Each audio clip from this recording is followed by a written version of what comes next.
Welcome to Study Loop.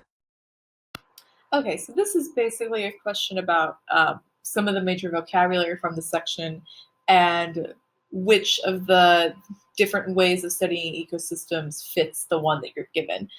Before we delve into this, I do just want to point out that one option, option D, duplication, we can already go ahead and cross out because it's completely irrelevant. It's not specific to any studies in the ecosystem at all.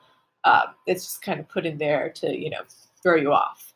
But now that that's out of the way, let's cover the other three, which actually are relevant to studying ecosystems, but not all of them match the question that we're given here. So let's see. We'll start out with mesocosm, uh, which you can take a look at the root here, meso. Meso means middle. Um, so it's sort of like a section of a larger whole. And that's actually what a mesocosm is. It's a part of a natural environment that's been cordoned off or is being looked at for observation or study um, by like ecologists. In this example, let's say here we have this absolutely massive forest that's covering like thousands of acres, and there just isn't enough time or money or manpower to observe everything going on in this ecosystem. Maybe we're looking at how deer populations impact, uh, like the availability of different grasses for other herbivores to eat or something like that. One way you can study that is by basically sectioning off like a part of this forest and observing what happens there and extrapolating that to the greater whole. This is actually common on my uh, university campus, where our botanical garden service, which covers like all of our different trails around campus and in our county, actually is studying how deer populations have impacted local forests. And there are certain trails that you can go on right on campus that will have fenced off areas where deer can't access, so they can actually compare the differences between what happens in these sections versus another section where there are deer. So that's a mesocosm, but it's not exactly what um, we're looking for, because we're looking for an ecosystem that has been recreated in a laboratory setting.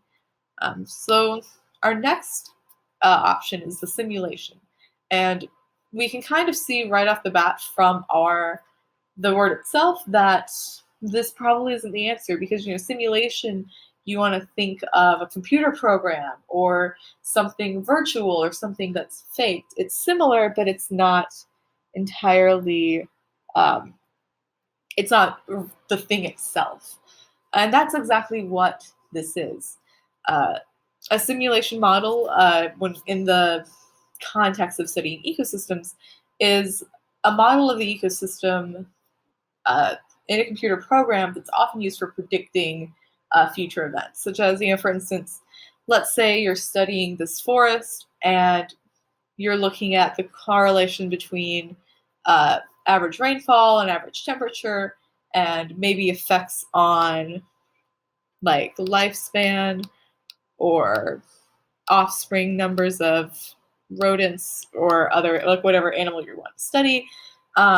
You can plug all of the data you have from over a certain span of time, and then you can sort of change these variables or other variables you have to see how, if those things happen in the future, um, what change they would have on the other variables. But again, not actually what we're looking for here. So we can finally move on to microcosm. And by process of elimination, this does seem like our answer.